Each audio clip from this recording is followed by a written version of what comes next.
न दोए कहें अंतर नाई निमेष, इनके नैन गंभीर हैं उनकी चपल विशेष। हिंदू धर्म में 24 अवतारों में से मानी 2 अवतार हैं राम और कृष्ण, ये वंदनीय अवतार हैं। सुखदेव बाबा वर्णन करते हैं, राजन परीक्षित सूर्य वंश में प्रवेश करते हैं। मेरे राघवेंद्र के नैनों में गंभीरता है, कन्हैया के नेत्रों में चपलता है, चंचल है कन्हैया। श्री सुखदेव बाबा वर्णन करते हैं, ध्यान दीजिए राजन परीक्षित, आपके ध्यान को वहां ले जा रहा हूं। नारायण के पुत्र हुए ब्रह्मा और ब्रह्मा के पुत्र हुए हैं मरीचि, और मरीच महाराज के पुत्र हैं कश्यप, और कश्यप के ही पुत्र हैं सूर्य भगवान। सूर्य भगवान का एक दूसरा नाम है विवस्वान, असली नाम सूर्य भगवान का नाम है विवस्वान। यहां से ही प्रसिद्ध होता है सूर्य वंश।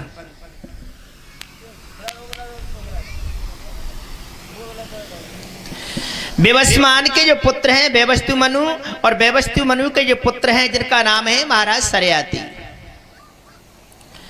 सरयाति महाराज बड़े चक्रवर्ती राजा हैं और उनके एक बेटी है, इस बेटी का नाम है सुकन्या। सरयाति महाराज की बेटी है जिनका नाम है सुकन्या। सुकन्या को लेकर के एक दिन सरयाति महाराज चमर ऋषि की बगिया में घूमने के लिए निकल पड़े। चमर ऋषि की बगिया में घूम रहे हैं, भ्रमण कर रहे हैं। सायंकालीन का वक्त होने जा रहा है। सुकन्या के साथ में 4 सहेलियां हैं। सरयाति महाराज से कहा, पिताजी आपकी आज्ञा हो जाए तो इस बगिया को मैं घूम करके देख आऊं। चारों सहेलियों को साथ में लिया। सरयाति ने हुक्म दे दिया, ठीक है बेटी चली जाओ। चारों और बगिया के देखा, वहां क्या देखा, एक मिट्टी का डेला सा बना हुआ दिखाई दिया। वो मिट्टी का डेला जो दीमक चढ़ रही, वहां कौन थे? जो चमर ऋषि महाराज भजन कर रहे थे। भजन करते करते इतना समय हो गया कि उनके शरीर पर मिट्टी का दीमक चढ़ गया, मिट्टी जैसा डेला बन गया। लेकिन मिट्टी के डेले में से 2 नेत्र चमर ऋषि महाराज के जुगनू की तरह चमक रहे हैं। सुकन्या ने देखा इसमें क्या चमक रहे हैं जुगनू की तरह। बताया है 2 कुशाली हाथों में लकड़ी ली और जाकर के सुकन्या ने वो 2 क्षेत्र जो आंखें दिख रही उनमें चलाना शुरू कर दिया लकड़ियों को। चमर ऋषि के नेत्र फोड़ दिए। नेत्र फूटे, आंखों से रक्त की धारा निकली। वो बेटी घबरा करके पिताजी की गोद में लेट गई, लेकिन ये नहीं बताया कि पिताजी मेरे से कोई अन्याय हो गया है, मेरे से कोई पाप हो गया है।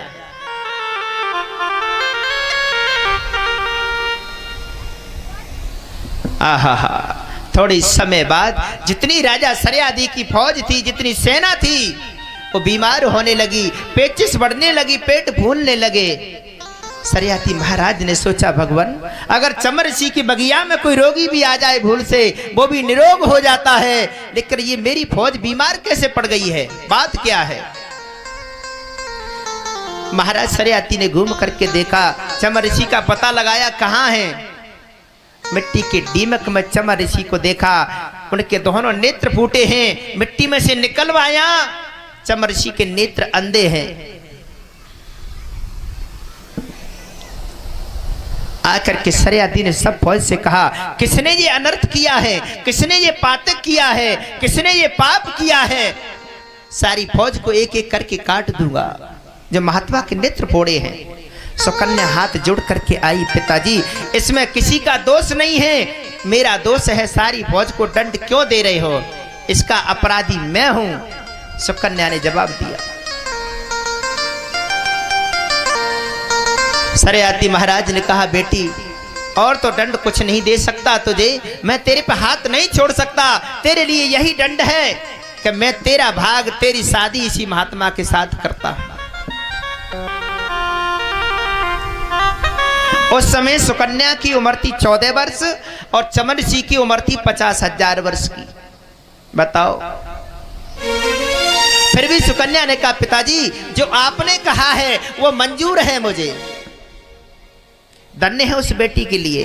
पिताजी ने कहा, तेरी शादी इसी से करता हूं। तो शादी कर दी और आकर के वापस घर आए। घर चलने में सुकन्या ने कहा रास्ते में चलते, पिताजी मेरी चिंता मती करना, लेकिन मेरी मैया को धीर बना देना। चमन ऋषि की बगिया की तरफ मुड़ मुड़ के सरियाती महाराज देखते हैं, बेटी इसमें मेरा कोई दोष नहीं है, दोष तेरे कर्मों का है। रो रो करके और बेटी कहने लगी, पिताजी हो सके तो मुझे हवागिन को माफ कर देना। सरियाती महाराज ने कहा, बेटी, सरियाती महाराज ने गाया, कवि ने बड़े सुंदर भाव में ये गाया है। ओ बेटी तेने अपने हाथनी पैरन में मारी कुलाड़ी, यही संत जन तो को मिल रहो तू जाकी घरवारी।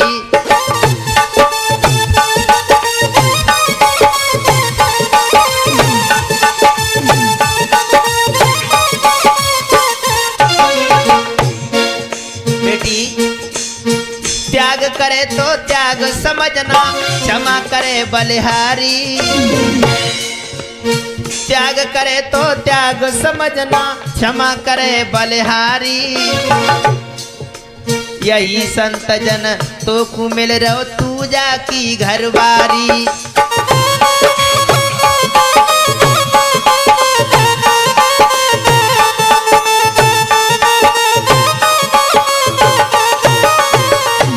बेटी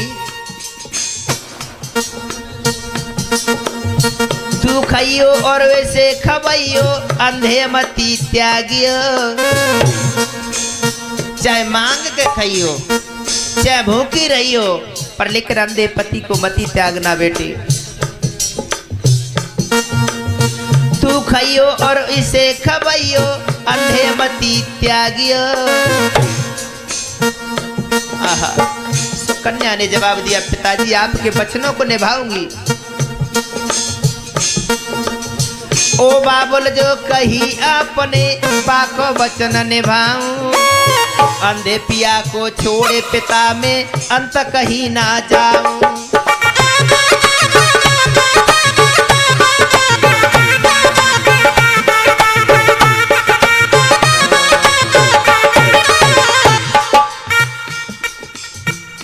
आहा, सुकन्या ने जवाब दो, पिताजी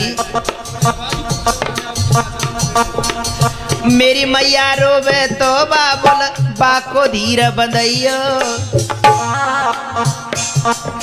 मेरी माँ रोएगी तो उसे समझाना, तेरी बेटी सुख है, शांत है, किसी बात की तकलीफ नहीं है। मेरी मैया रोवे तो बाबुल बाको धीर बंधइयो। तुमने जो कही पिता में उसको मती भुलइयो।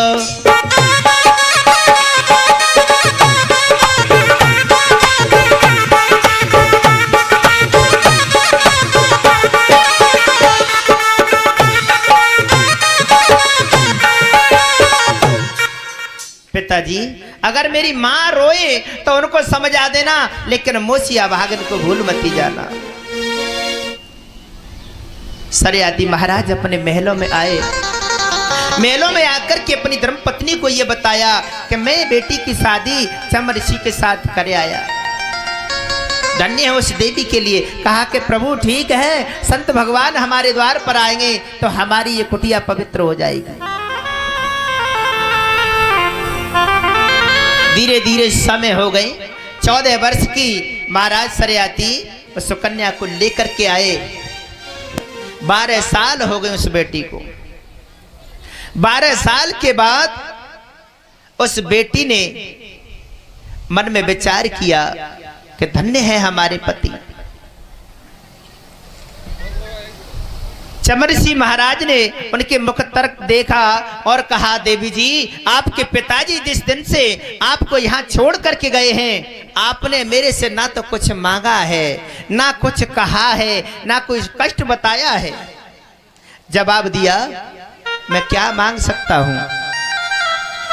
चमरसी ने कहा कि देवी आप मांगोगी तो मैं देने के लिए तैयार हूँ। तो उस सुकन्या ने जवाब दिया, स्वामी मैं आपसे कुछ नहीं मांगना चाह रही हूँ, लेकिन आपसे एक वरदान है। बोले क्या? कि हम 26 साल की हैं, तुम 30 के वरना बन जाओ।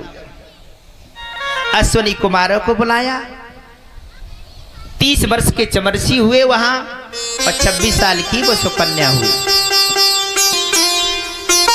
यहाँ सुकन्या और चमरसी की शादी हुई। इसको यही छोड़ते हुए, क्योंकि प्रसंग बहुत बड़े हैं जी, राम कथा बहुत बड़ी है, लेकिन श्रीमद् भागवत महापुराण में सूक्ष्म से दी गई है।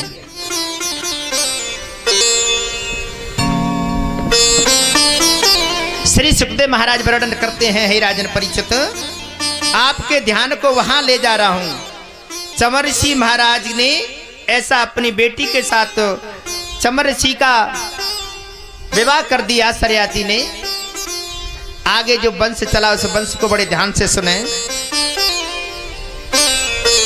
एक सूरवंशी राजा हुए नाभाग, और नाभाग राजा के बेटे हुए नाभाग, और नाभाग के हुए अम्बरीश महाराज।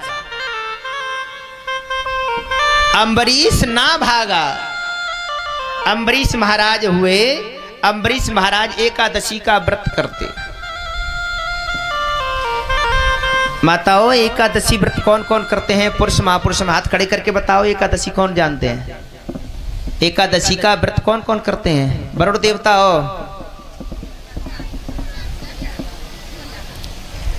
अरे माताओं एकादशी व्रत तो बहुत बढ़िया फलदायक व्रत होता है। और एकादशी नहीं तो 11 कहते हैं, 11 कहते हैं सीधी।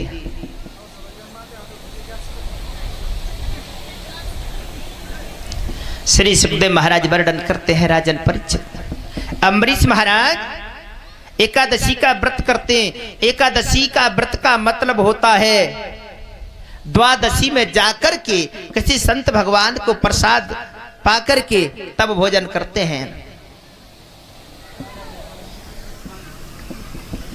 इसे कहते हैं निर्जला ग्यास। अब तो समझ जाओगे, निर्जला ग्यास नहीं जानते हो? हे भगवान, माताओं निर्जला ग्यास व्रत कोई नहीं रखते हैं। जी बढ़िया, हटा ले। अब तो पुराना बच जा, हटा दे।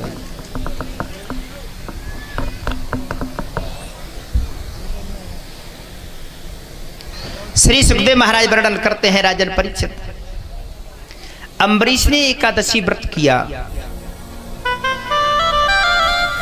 अम्बरीश ने एकादशी व्रत किया। अम्बरीश का ये नियम है कि दूसरे दिन संत भगवान को भोजन प्रसादी ग्रहण करा के जब ही जलपान करते।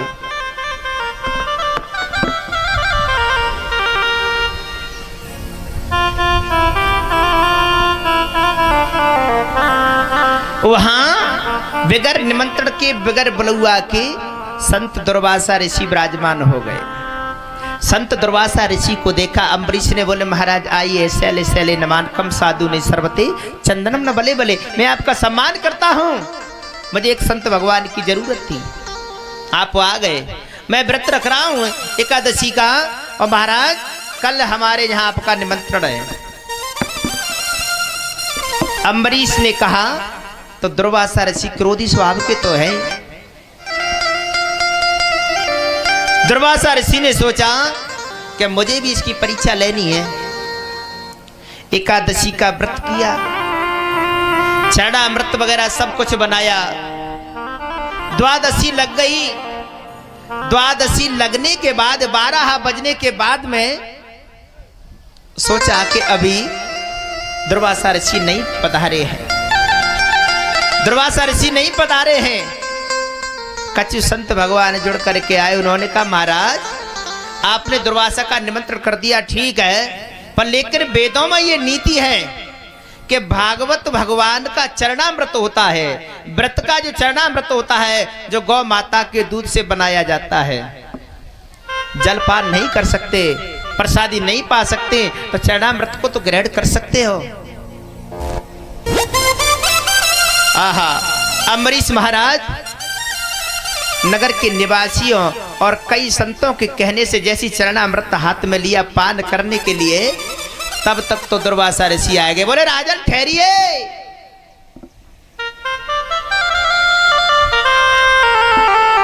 दुर्वासा ऋषि ने कहा ये आपकी हिम्मत, आपने हमारा अपमान किया है, हमारा निमंत्रण किया है और फिर हमारे बगैर प्रसादी के आप तो कह रहे कि संत भगवान को प्रसादी पाकर के ही अब जल ग्रहण करते, ये क्या कर रहे हो? आहा, दुर्वासा ऋषि ने क्रोध में आकर के अपने सर से एक जटा उखाड़ी और जटा उखाड़ने से उनमें से एक राक्षसी प्रकट कर ली, जिसका नाम है कृत्या। कृत्या नाम की राक्षसी अम्बरीश को मारने के लिए दौड़ी। अम्बरीश हाथ जोड़ करके खड़े हो गए, हे भगवान, अगर मैं अपराधी हूं, मैंने अगर पाप किया है, तो ये कृत्या राक्षसी मुझे बिल्कुल भगवान को प्यारा कर दे, मेरे प्राणों को ले ले। अगर मैं निरपराधी हूं, दोषी हूं, तो मेरे प्राणों की रक्षा करना। तुरंत नारायण भगवान ने सुना, नारायण भगवान का चक्र सुदर्शन आया, कृत्या को जला करके वही भस्म कर दिया। वो भगवान नारायण का चक्र सुदर्शन दुर्वासा ऋषि के पीछे दौड़ने लगा।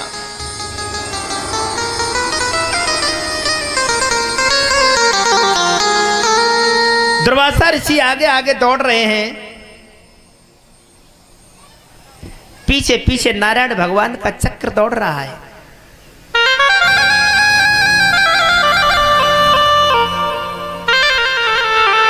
कहीं छुपने के लिए जगह नहीं मिलती है, कहीं ब्रह्मा जी के पास जाते हैं, कहीं शंकर भगवान के पास जाते हैं, कहीं देवराज इंद्र के पास जाते हैं, कहीं सप्तऋषि मंडल में सप्तऋषियों के पास जाते हैं। कहां कहां भागे दुर्वासा ऋषि।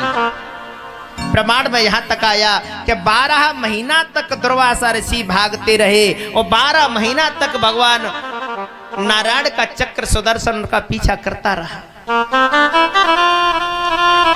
ब्रह्मा जी ने कहा दुर्वासा ऋषि से, महाराज, नारायण भगवान का चक्र है, आप नारायण भगवान की शरण में जाओ, नारायण भगवान ही तुम्हारी रक्षा कर सकते हैं। नारायण भगवान के चरणों में जाकर के दुर्वासा ऋषि ने सर पटक दिया, महाराज, महाराज, त्राहिमाम, महाराज माफ कर दो। लक्ष्मीपत नारायण भगवान ने कहा, ऋषि क्या है ये संतों को आज मैं अपने चरणों में देख रहा हूं, क्या है? बोले महाराज, आपका चक्र सुदर्शन मुझे जला करके भस्म करना चाह रहा है, मेरी प्राण रक्षा करो। नारायण भगवान ने कह दिया, मेरा अपमान नहीं किया है, तुमने मेरे भक्त का अपमान किया है, जाओ मेरे भक्त अम्बरीश के पास जाओ, वही तुम्हें माफ कर देंगे। आहा, तुरंत दुर्वासा ऋषि दौड़े दौड़े अम्बरीश की कुटिया में आए और अम्बरीश की कुटिया में जाकर के अम्बरीश के चरणों में सर को धर दिया। अम्बरीश ने कहा, महाराज, ये क्या कर रहे हो? मेरे से अपराध करवाना चाह रहे हो? नहीं नहीं महाराज, मुझे बचाओ, चक्र सुदर्शन मुझे जला के भस्म कर देगा, मेरी प्राणों की रक्षा करो। अम्बरीश महाराज ने नारायण भगवान से कहा, नारायण भगवान, अगर मैं आपका सच्चा भक्त हूं तो दुर्वासा के प्राणों की रक्षा कर दो। ये कहा, तुरंत नारायण भगवान का चक्र सुदर्शन वापस गया क्षीर सागर में। वहां दुर्वासा ऋषि का क्रोध ठंडा हुआ। बोलिए नारायण भगवान की।